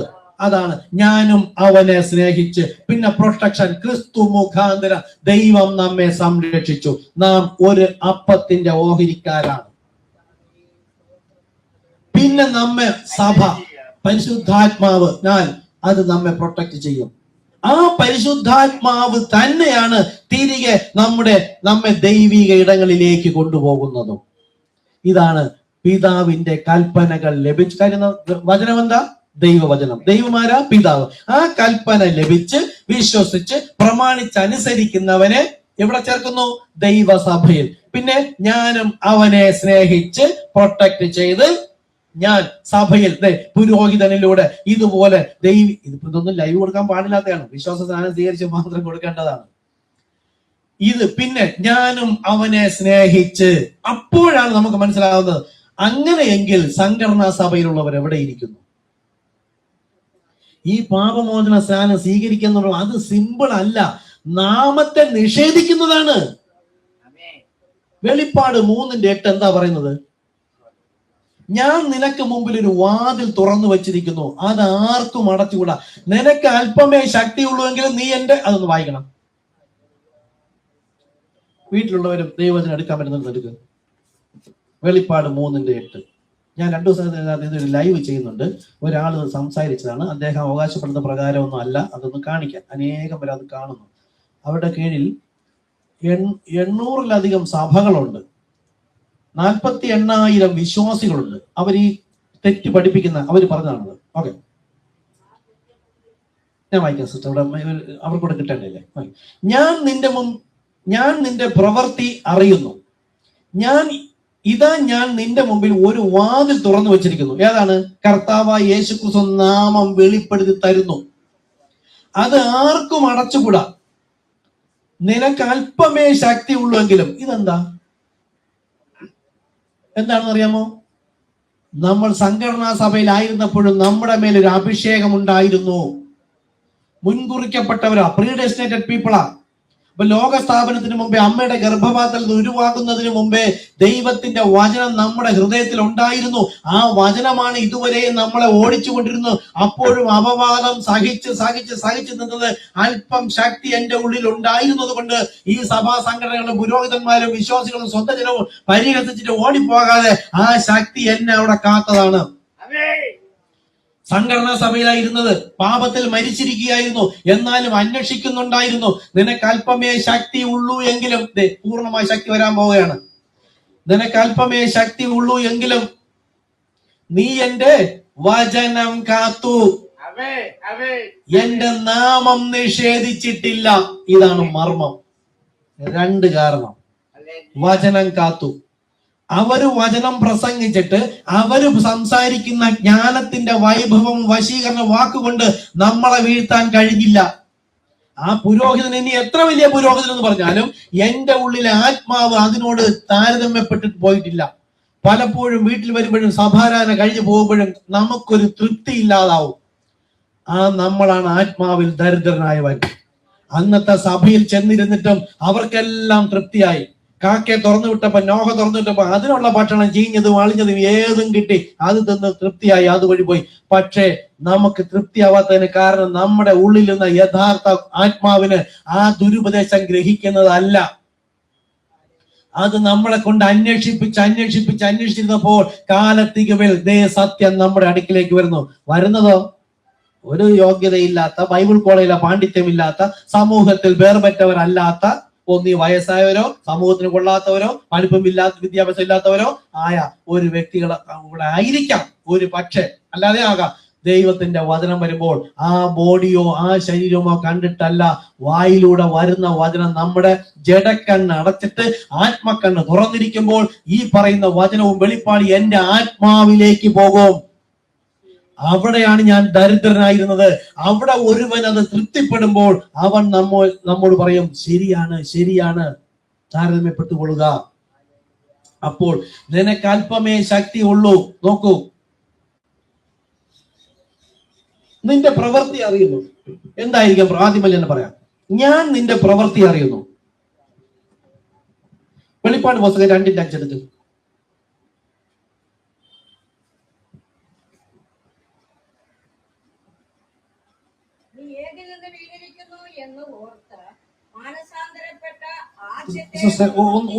ഒന്ന് മുതൽ വായിക്കാം. 2:1 ഞാൻ വായിക്കട്ടെ.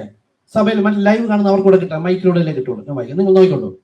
എഫെസോസ് സഭയുടെ ദൂതന് എഴുതുക, 7 നക്ഷത്രം വലങ്കയിൽ പിടിച്ചുകൊണ്ട് 7 പൊൻനിലവിളക്കുകളുടെ നടുവിൽ നിൽക്കുന്നവൻ, അത് കർത്താവ് യേശു ക്രിസ്തു, അരുളി ചെയ്യുന്നത്, ഞാൻ നിന്റെ പ്രവൃത്തിയും പ്രയത്നവും സഹിഷ്ണുതയും കൊള്ളരുതാത്തവരെ നിനക്ക് സഹിച്ചുകൂടാത്തതും അപ്പോസ്തലന്മാരല്ലാതിരിക്കെ തങ്ങൾ അപ്പോസ്തലന്മാർ എന്ന് പറയുന്നവരെ നീ പരീക്ഷിച്ച് കള്ളന്മാരെന്ന് കണ്ടതും. ഇത്രയാണ് ഞാൻ ആദ്യം പറഞ്ഞത്. നമ്മളായിരുന്ന സഭയിലെ പുരോഹിതന്മാർ നല്ല ശ്രേഷ്ഠന്മാരാണ്, നല്ല ദൈവദാസന്മാരാണ്, ബൈബിൾ പാണ്ഡിത്യമുള്ളവരാണ്. പക്ഷേ അവരുടെ ഇടയിൽ ഇരിക്കുമ്പോഴും അവർ നമ്മളെ ഒറ്റപ്പെടുത്തി അപവാദം പറഞ്ഞ് അവർ ശുശ്രൂഷയിൽ ഒരുപക്ഷെ നമ്മളെ പങ്കെടുപ്പിക്കില്ല, ഒരു ഭവനാരാധനയ്ക്ക് ചിലപ്പോൾ നമ്മളെ വിളിക്കില്ല, ഒരു വിശേഷ സമയത്ത് നമ്മളെ വിളിക്കില്ല. എങ്കിലും ഞാൻ മാറി നിന്നിട്ട് കർത്താവിന് വേണ്ടി പ്രാർത്ഥിക്കുകയും ശുശ്രൂഷിക്കുകയും ആത്മാക്കൾക്ക് വേണ്ടി പ്രാർത്ഥിക്കുകയും അല്ലെങ്കിൽ സുവിശേഷം അറിയിക്കുകയും ചെയ്ത പ്രവൃത്തിയും എനിക്ക് സഭയിൽ നിന്നുണ്ടായ അവജ്ഞ, എന്നെ തള്ളിക്കളഞ്ഞത്, ഒറ്റപ്പെടുത്തിയതും ഞാൻ സഹിച്ചതും തളർന്നു പോകാത്തതും ഇട്ടെറിഞ്ഞിട്ട് ഓടിയെന്നല്ല. സഭയും പുരോഹിതനും എല്ലാവരും പറഞ്ഞപ്പോ ഞാൻ ഇവിടെ നിൽക്കണില്ല, ഞാൻ പോണു എന്ന് പറഞ്ഞില്ല. സഹിച്ചതും തളർന്നു പോകാത്തതും. നോക്കൂ, ഞാൻ നിന്റെ പ്രവൃത്തിയും കേട്ട സുവിശേഷത്തിനനുസരിച്ച് എന്റെ ജീവിതം ക്രമപ്പെടുത്തി, പ്രയത്നവും സഹിഷ്ണുതയും ഇതെല്ലാം അപവാദം ഉണ്ടായിട്ടും ആരോടും പരാതിയും പരിഭവമോ ഒന്നും പറയാതെ, ഒരുപക്ഷെ ഇരുട്ട മുറിയിൽ കയറി ആരും കാണാതെ ചിലപ്പോൾ ബാത്റൂമിൽ പോയി വെള്ളം തുറന്നു വിട്ട് കരഞ്ഞ് ഏറ്റ അപവാദങ്ങളും പരിഹാസങ്ങളും നിന്ദയും പരിഹാസവും മക്കളും മരുമക്കളും സ്വന്തക്കാരും ബന്ധക്കാരും ഭർത്താവും ഭാര്യയും സ്വന്തജനവും പുരോഹിതനും സഭാവിശ്വാസികളും എല്ലാം പറഞ്ഞത് ഒരു ഇരുട്ടറയിൽ കയറി ആരോടും പറയാതെ നീ നിലവിളിച്ചു കരഞ്ഞു പറഞ്ഞ് പ്രാർത്ഥിച്ചതും നീ സഹിച്ചതും, നിനക്ക് സഹിഷ്ണുത അത് ദൈവത്തിൽ നിന്ന് വന്നതും, നീ തളർന്നു പോകാത്തതും, സകലവരും തള്ളിക്കളഞ്ഞപ്പോഴും ഇട്ടെറിഞ്ഞു പോകാതെ അവിടെ തന്നെ നിന്ന് സഹിച്ച് സഹിച്ച് സഹിച്ച് കർത്താവേ ഇതാണ് ശരിയെന്നോർത്ത് ഞാൻ ഇവിടെ വന്നു. ഇവരും തള്ളിക്കളയുന്നു, അപവാദം പറയുന്നു, എന്റെ പേർ വിടക്കുന്നുണ്ടെന്നു. അപ്പാ ഞാൻ എവിടെ പോകും? പുറത്ത് മറ്റൊരു സഭയിൽ പോകാമെന്ന് പറഞ്ഞാൽ അത് ഇതിലും വലിയ മോശം. ഞാൻ എവിടെ പോകും കർത്താവേ എന്ന് ചോദിച്ച് ചോദിച്ച് ചോദിച്ച് അവിടെ ഇരുന്നപ്പോൾ എന്റെ കർത്താവ് എന്റെ നിലവിളി കേട്ട് ഞാൻ കരഞ്ഞതിലും അധികം കരഞ്ഞിട്ടുണ്ടാകും. കാരണം എന്നെ ആ ഞെരിഞ്ഞിലിന്റെ ഇടയിൽ നിന്ന്, മുള്ളിന്റെ ഇടയിൽ നിന്ന്, കളയുടെ ഇടയിൽ നിന്ന് ഗോതമ്പിനെ വേർപെടുത്തണം. മത്തായി 13:30. അതിനായി ദൈവം തന്റെ ദൂതനെ മറ്റൊരു വ്യക്തിയുടെ ദൈവത്തിന്റെ ആത്മാവോടുകൂടി ഒരു വ്യക്തി അയച്ചിട്ട് ഗോതമ്പിനെ കളപ്പുരയിലേക്ക് ശേഖരിക്കുന്നതാണ് നമ്മൾ ചെയ്യുന്നത്. ദൈവം വന്നു കഴിഞ്ഞു. ലൈവായിട്ട് കാണുന്നതിൽ ആരെങ്കിലും വിശ്വാസ സ്ഥാനം സ്വീകരിക്കാതെ ആരെങ്കിലും ഉണ്ടെങ്കിൽ, നിങ്ങൾ ഏത് സംഘടനാ സഭയിൽ എന്ന് പറഞ്ഞാലും ഈ ആത്മാവ് പ്രാപിച്ച് ഈ നാമം വഴി അല്ലാതെ പുറത്തു വന്നാൽ കർത്താവ് തുറന്ന വാതിലല്ല, വേറെ വഴിയായി വരുന്നവൻ കള്ളനും കവർച്ചക്കാരനും. കൊള്ളരുതാത്തവരെ, അതായത് ഈ പുരോഹിത വർഗം വലിയ ജനത്തിന് ഭയങ്കര ഇഷ്ടമാണ്. പക്ഷെ നമ്മൾക്കോ ദുരുപദേശം അല്ലേ ഈ പറയുന്നത്? ഇവരെങ്ങനെ ദൈവീക പുരോഹിതനാകും? നമ്മുടെ ഉള്ളിലെ ആത്മാവ് അതിനോട് താരതമ്യപ്പെട്ടു പോകാതെ മാറി നിന്നിട്ട് അവർ പുരോഹിതന്മാർ, ദൈവത്താൽ നിയമിക്കപ്പെട്ട യഥാർത്ഥ ദൈവത്തിന്റെ പുരോഹിതന്മാരല്ലാതിരിക്കെ അവരെ കള്ളന്മാരെന്ന് കണ്ടുപിടിച്ചതും ദൈവകൃപയിൽ ഞാനത് നോക്കി പറഞ്ഞിട്ടുണ്ട് പലവരും.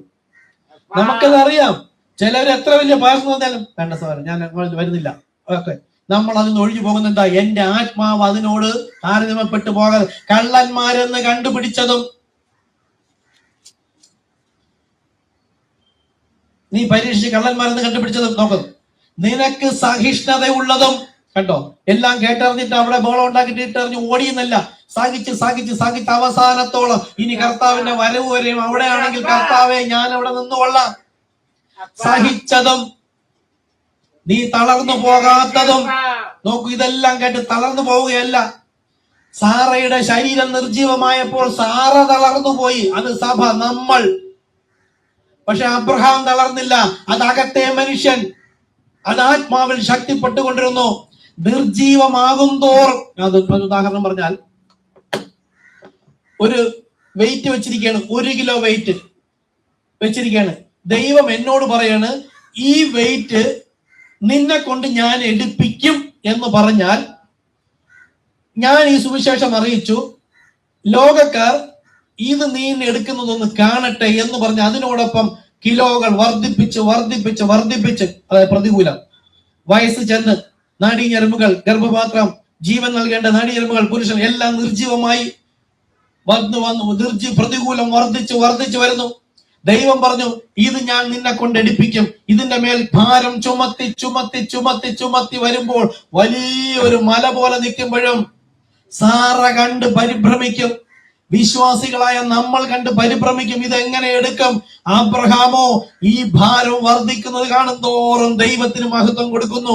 നീ ഇതിന്റെ മേലെ എത്ര തന്നെ ശത്രുവിനെ വർദ്ധിപ്പിച്ചാലും, എന്റെ ശരീരം നാഡീഞരമ്പുകൾ ജീവനില്ലാതെ പോയാലും, ഇതിന്റെ മേൽ ഭാരം വർദ്ധിച്ചാലും, പ്രതികൂലത്തെ വർദ്ധിപ്പിച്ചാലും, എന്റെ കർത്താവ് പറഞ്ഞു, ഇത് നിന്നെ കൊണ്ട് എടുപ്പിക്കുമെങ്കിൽ അത് ദൈവം എടുപ്പിക്കും.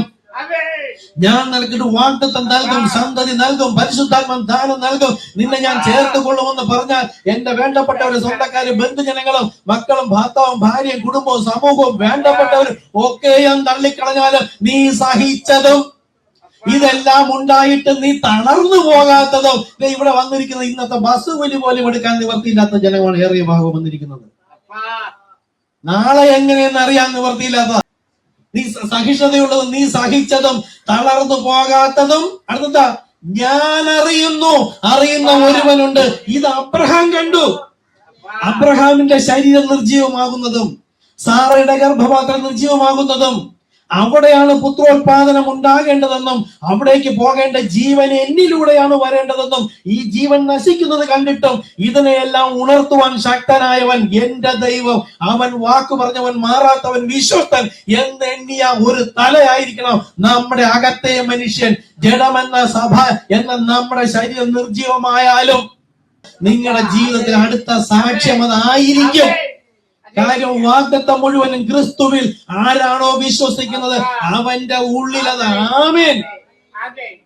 ക്രിസ്തുവിൽ ഊന്നത്രേ.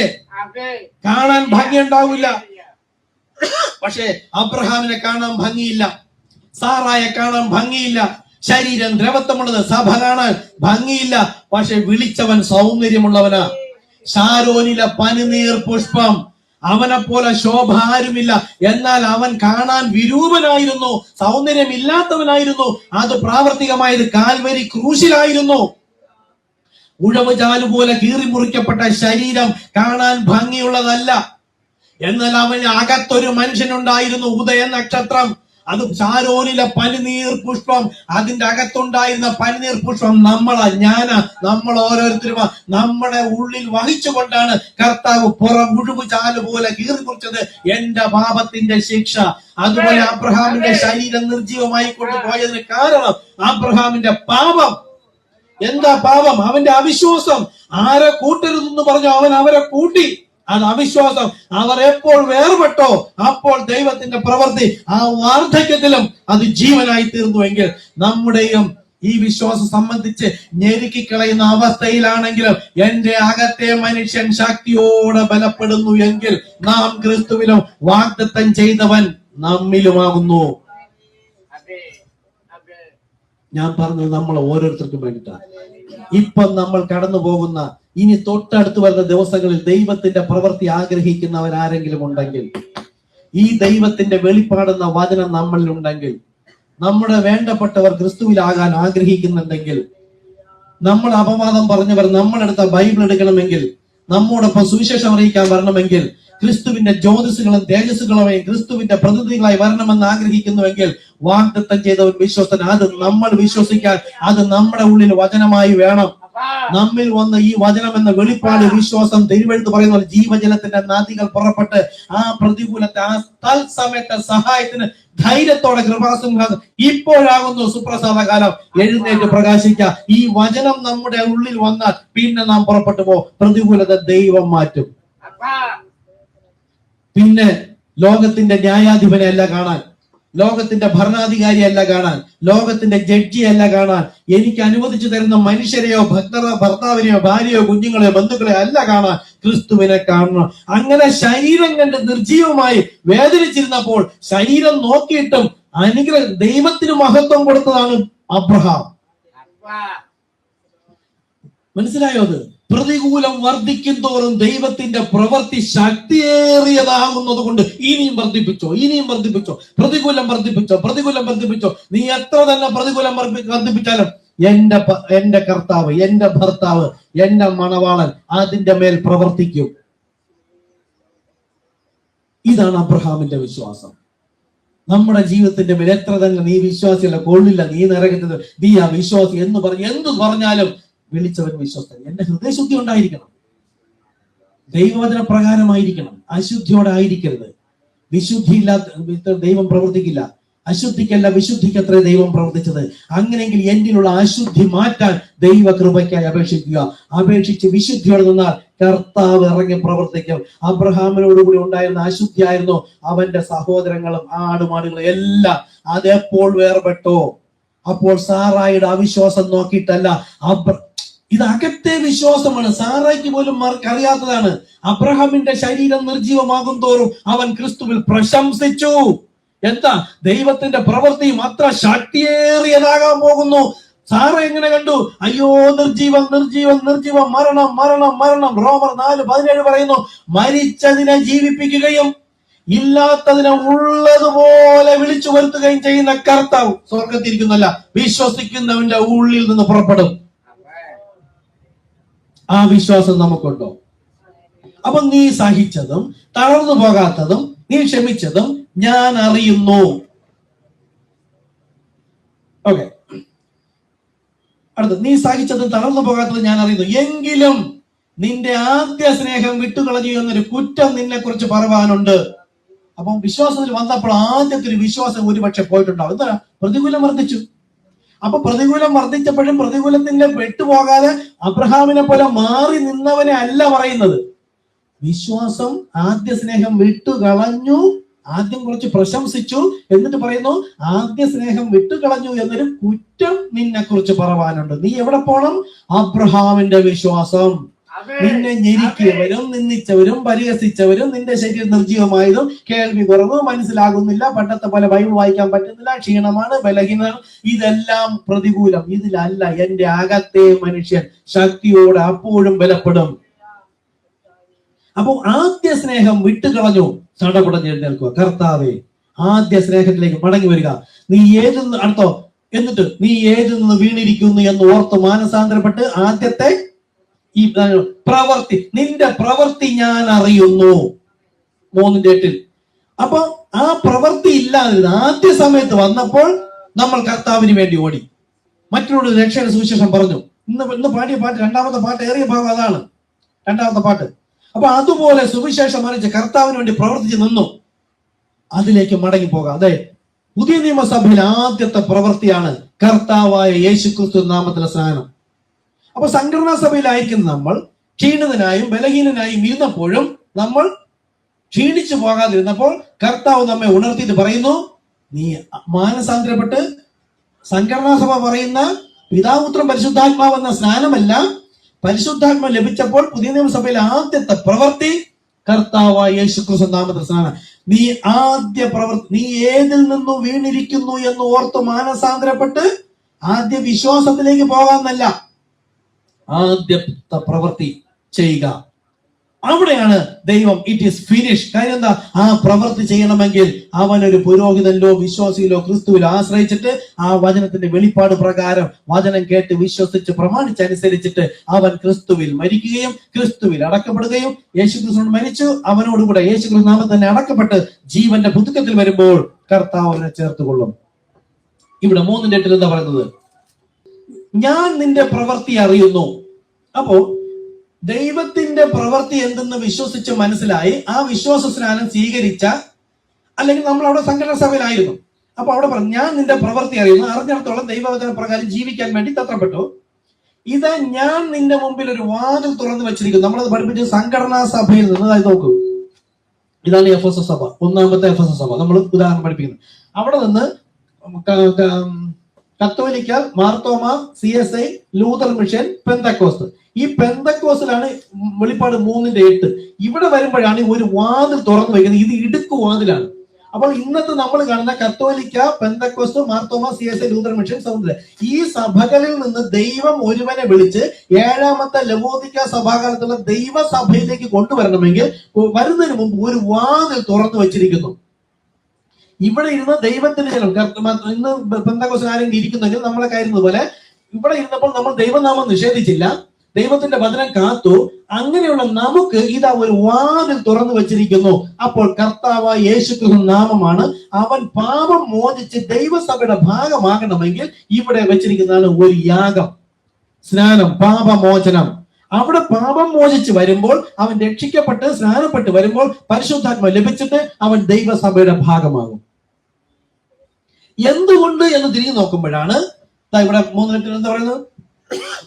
നിന്റെ പ്രവൃത്തി അറിയുന്നു, ഇതാ നിന്റെ മുമ്പിൽ ഞാനൊരു വാതിൽ തുറന്നു വെച്ചിരിക്കുന്നു, അത് ആർക്കും അടച്ചുകൂടാ. നമുക്ക് അടയ്ക്കാൻ പറ്റുമോ? ഇപ്പൊ ഞാൻ തന്നെ നിങ്ങളുടെ ദേഷ്യപ്പെട്ട് എന്തെങ്കിലും പറഞ്ഞെന്ന് പറഞ്ഞാലും ഇട്ടു പോകില്ല. സഹിച്ചതും തളർന്നു പോകാതെ സിസ്റ്ററേയും പറഞ്ഞിട്ടുണ്ട്. സ്വന്തം വീട്ടില് പാല് കാച്ചും സ്വന്തം സഭയിലെ പുരോഹിതനോട് പറഞ്ഞപ്പോ ആ പുരോഹിതൻ വന്നില്ല, നമ്മൾ ഇട്ടിട്ട് ഓടിയൊന്നുമില്ല. അപ്പൊ സഹിച്ചതും തളർന്നു പോകാത്തതും വേദനയും പ്രയാസം വന്നപ്പോൾ അവിടെ തന്നെ ഇരുന്നപ്പോൾ കാലത്തികവിൽ കർത്താവ് നമ്മെ അവിടുന്ന് പുറത്തേക്ക് എടുത്തു. അതുപോലെ ഈ സംഘടനാ സഭയിൽ ഇരുന്നപ്പോൾ നമ്മളോട് കാണിച്ച ഈ അനീതി നിമിത്തം തളർന്നു പോകാതെ മറ്റെടുത്ത് പോകാനില്ലായിരുന്നപ്പോ ആ ഹൃദയം കർത്താവ് കണ്ടിട്ട് ഒരിക്കൽ വന്നിട്ട് പറയുന്നത്, ഇതാ ഒരു വാതിൽ നിന്റെ മുമ്പിൽ തുറന്നു വെച്ചിരിക്കുന്നു, ഇനിയോ ആർക്കും അടച്ചുകൂടാ. സാറ വാതിൽ അടച്ചു, അതുകൊണ്ട് വേറെ വിവാഹം കഴിക്കാൻ നിർബന്ധിച്ചത്. അബ്രഹാം കേൾക്കാതെ നിന്നു, വിശ്വസിച്ചു നിന്നു. അവനല്ലല്ലോ ആദ്യം പറഞ്ഞത്, അവൻ വാതിൽ കണ്ടെത്തിയവനായിരുന്നു. കർത്താവിന് എപ്പോഴായാലും പ്രവർത്തിക്കും. അപ്പോൾ അവിശ്വാസം സഭയിലൂടെ തെറ്റിക്കാം എന്നുള്ളത്. ഈ വാതിൽ വഴിയായി പാപം മോചിച്ച് ദൈവസഭയിൽ കടന്നു വരുന്നവനെ ഞാനും അവനെ സ്നേഹിച്ച് അവന് എന്നെ തന്നെ വെളിപ്പെടുത്തി കൊടുക്കും. അപ്പോൾ യോഹന്നാൻ 10:26 അവിടെ പറയുന്നത്, പിതാവ് എന്റെ കയ്യിൽ തന്നവയെ ആർക്കും എന്റെ കയ്യിൽ നിന്ന് പിടിച്ചു പറിക്കാൻ കഴിയില്ല. ഇനി നമ്മൾ ഈ ദൈവത്തിന്റെ സഭയിൽ യഥാർത്ഥ ദൈവം തന്നെയാണ് ആകർഷിച്ചു കൊണ്ടുവന്നതെങ്കിൽ അതാണ് എന്റെ റിസൾട്ട്. എന്ത് വന്നാലും ഓടിപ്പോകാൻ തോന്നില്ല. പ്രശ്നങ്ങളെ പ്രയാസം അങ്ങനെയുള്ളവരെ ദൈവം പുകഴ്ത്തിയിരിക്കുന്നത് അവസാനത്തോളം വിശ്വസിച്ച് നിന്നവരെയാണ്. എന്തെങ്കിലും കഠിന വാക്ക് പറയുമ്പോൾ ഇട്ടെറിഞ്ഞ് പോകുന്നവരെയോ പിന്നെ സഭ സാത്താൻ, അത് പുരോഹിതനെ പറഞ്ഞാലും വിശ്വാസങ്ങൾ പറഞ്ഞാലും ആരെ പറഞ്ഞിരുന്നാലും ഇട്ടെറിഞ്ഞ് പോകല. എന്താ? ആ സഹിച്ച് നിന്നവരെ കുറിച്ചാ കർത്താവ് അടുത്ത് പറയുന്നത്. നീ എന്റെ വചനം കാത്തു, എന്റെ നാമം നിഷേധിച്ചില്ല. അപ്പൊ നിഷേധിച്ചുവെങ്കിൽ എന്താണ്? അവർക്ക് വെളിപ്പെട്ടിട്ടില്ല. വെളിപ്പെട്ടവന് മനസ്സിലായി നാമത്തിന്റെ പ്രാധാന്യം എന്ത്. ഈ കഠിനമായി പറഞ്ഞിരുന്നാലും വചനം ആർക്കു വേണ്ടിയാണ് പറഞ്ഞത്? കഠിനമായ വേദന ഉണ്ടാകുന്നുവെങ്കിൽ അവർ തെറ്റിലായത് കൊണ്ടാണ്. അതേ സമയത്ത് ഇപ്പൊ ഉദാഹരണം, വിഷമം പേരിക്കരുത്. ഇപ്പൊ വരുന്ന അവിടെ ട്രാക്ക് വെച്ചിട്ടുണ്ട്. ഇന്ന് വരുന്ന വഴിക്ക് ആരെങ്കിലും ട്രാക്ക് കൊടുത്തുവെങ്കിൽ, ഒരു പ്രസംഗത്തിന്റെ ഇടയിൽ കർത്താവിന്റെ സൂചന ഇറങ്ങിയ തക്ക സമയത്ത് എനിക്കൊരു ട്രാക്ക് ഒരു വഴിയിൽ കാണാൻ പറ്റി, കൊടുക്കാൻ പറ്റി, അത് സ്വർഗ്ഗം സന്തോഷിച്ചു എന്ന് ഞാൻ പറഞ്ഞാൽ, നിങ്ങൾ ഈ വന്നതിൽ ആരെങ്കിലും ഒരാളിന് ഒരു ട്രാക്ക് കൊടുത്തെങ്കിൽ നിങ്ങളുടെ ഹൃദയത്തിൽ, ഓ കർത്താവേ സ്തോത്രം, യേശുവേ. കൊടുക്കാതെ ഇരിക്കുന്നവരുടെ ഹൃദയത്തിൽ എന്തായിരിക്കും ചിന്ത? കർത്താവേ സുവിശേഷം അറിയിക്കുന്ന ചാൻസ് ഉണ്ടായിരുന്നു, അറിയിക്കാൻ പറ്റിയില്ല, അല്ലെങ്കിൽ പാസ് പറഞ്ഞു എന്നെ തന്നെ, എനിക്ക് വേദന ഉണ്ടാകും. അപ്പോൾ വേദന ഉണ്ടാകുന്നത് ഈ പറഞ്ഞ പ്രകാരം അല്ലാത്തത് കൊണ്ടാണ്. ആ പറഞ്ഞ പ്രകാരം ചെയ്ത വ്യക്തി ഇവിടെയുണ്ട്, അവർ ദൈവത്തെ പൊഴുതിക്കൊണ്ടേയിരിക്കും. അതുപോലെ തന്നെ ദൈവത്തിന്റെ വചനം കാത്തു എന്ന് പറഞ്ഞാൽ ദൈവത്തിന്റെ വചനം അങ്ങനെ തന്നെ എടുത്തിട്ട് വേദന ഉളവാകേണ്ടി വന്നാലും ഇട്ടെറിഞ്ഞു പോകാതെ ആ വചനത്തിന് വേണ്ടി നിന്ന്. അപ്പൊ കഠിനമെന്ന് പറയാനോ അതിനെക്കുറിച്ച് മാസ്റ്ററോട് അങ്ങനെ പറയലെന്നല്ല, അത് കഠിനമായാലും എനിക്ക് വേണ്ടിയിട്ടാണ് എന്ന് പറഞ്ഞുകൊണ്ട് ഞാൻ തിരുത്തി പൊയ്ക്കൊണ്ടിരിക്കുന്നുവെങ്കിൽ കർത്താവ് സ്നേഹിക്കും. അപ്പോൾ വചനം കാത്തു. അതൊന്നും വേണ്ട, അതൊക്കെ ഭയങ്കര കഠിന ഉപദേശം. വചനം കാത്തവരല്ല, വചനം ദൈവത്തെ ഉപേക്ഷിച്ചവരായിട്ട് ദൈവം കണക്കിടും. അടുത്തോ, നീ എന്റെ നാമം നിഷേധിച്ചില്ല. അവരോടാണ് പറയുന്നത് എന്റെ സ്വസ്ഥതയിലേക്ക് പ്രവേശിക്കാം. എന്താ സ്വസ്ഥത? പരിശുദ്ധാത്മാവ് ലഭിക്കാൻ യോഗ്യതയുള്ളവർ എന്ന് ദൈവം കണക്കിടും. മനസ്സിലാവുന്നുണ്ടോ? ഇന്നത്തെ സന്ദേശത്തിൽ കർത്താവ് നമ്മോട് പറയുന്നത് തന്നെയാണ്. ഈ നാമം ധരിച്ച് നമ്മൾ വന്നു എന്നതിന്റെ ലക്ഷണം, അത് ഒറിജിനൽ ആണ് എന്നതിന്റെ ലക്ഷണമാണ് നമുക്ക് കേൾക്കുന്ന പഴി, ദൂഷി, നിന്ന, പരിഹാസം. മുൻപ് പോയതുപോലെ അവർ നമ്മെ കാണില്ല, പരിഹസിക്കും, കണ്ടാവുന്ന ചിരിക്കും, പക്ഷെ ഉള്ളിൽ നിന്ന് ആയിരിക്കില്ല. അങ്ങനെയുണ്ടെങ്കിൽ വിചാരിച്ചുകൊള്ളുക, നമ്മൾ അറിയാതെ നമ്മുടെ ഉള്ളിൽ വന്ന ഒരു ആത്മാവ്, അല്ലെങ്കിൽ അഭിഷേകമായെങ്കിലും വന്ന ആത്മാവിനെ അവർ തിരിച്ചറിഞ്ഞത് കൊണ്ടാണ് നമ്മളോട് ശത്രുത കാണിക്കുന്നത്. അവന് വേണ്ടി പ്രാർത്ഥിക്കാനാ പറഞ്ഞത്. നിങ്ങളുടെ ശത്രുക്കൾക്ക് വേണ്ടി പ്രാർത്ഥിപ്പിൻ. വ്യക്തി ആരാണെന്നോ എന്താണെന്നോ ഏതാണെന്നോ യേശു നോക്കിയിരുന്നെങ്കിൽ നമ്മളെ ദൈവം സ്വീകരിക്കുമായിരുന്നു. അപ്പോൾ ആര്, എന്ത്, ഏത് എന്നല്ല നമ്മെ വേദനിപ്പിക്കുന്നുവെങ്കിൽ ക്രിസ്തുവിനെ അത്രേ വേദനിപ്പിക്കുന്നത്. അവനുണ്ടാകാൻ പോകുന്ന കഷ്ടതയെ ഓർത്തിട്ട് അവന്റെ മാനസാന്തരത്തിന് വേണ്ടി നമ്മൾ പ്രാർത്ഥിക്കണം. ദൈവവചനം വെളിപ്പാടിന് വേണ്ടി പ്രാർത്ഥിക്കണം. എങ്കിൽ കർത്താവ് നമ്മെ ആദ്യം അനുഗ്രഹിക്കും, തുടർന്ന് അവരെ അനുഗ്രഹിക്കും. പിന്നെയും ദൈവരാജ്യത്തിന്റെ ശുശ്രൂഷയ്ക്കായി ദൈവം നമ്മിലൂടെ തന്റെ ശക്തി പകർന്നുകൊണ്ടേയിരിക്കും. ദൈവത്തെ പ്രദർശിപ്പിക്കും. കരുണയുള്ള കർത്താവെ സ്തോത്രം ചെയ്യുന്നു, സ്തുതിക്കുന്നു.